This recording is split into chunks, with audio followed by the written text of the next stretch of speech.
થરાદમાં સગીરા પર દુષ્કર્મ આચરવાનો આરોપ. સગીરાના માતા પિતાને મારી નાખવાની યુવકે આપી ધમકી. સગીરાના પરિવારે નોંધાવી ફરિયાદ.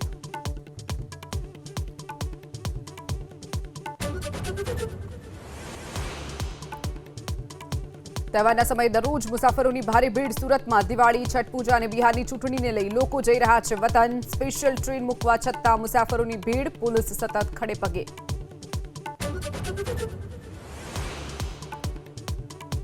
ઓપરેશન બ્લુ સ્ટાર પર ચિદમ્બરમની ટિપ્પણીથી વિવાદ. સવાલ ઉઠાવતા કહ્યું કે ઓપરેશનની અયોગ્ય રીત હતી તો ચિદમ્બરમની ટિપ્પણીથી કોંગ્રેસનું નેતૃત્વ નારાજ. દિવાળીના દિવસે સ્ટેચ્યુ ઓફ યુનિટીના તમામ પ્રકલ્પો મુલાકાતીઓ માટે ખુલ્લા રહેશે. સામાન્ય રીતે સોમવારે મેન્ટેનન્સને કારણે બંધ હોય છે એસઓયુ. 20 ઓક્ટોબરે તમામ પ્રકલ્પો બંધ રહેશે.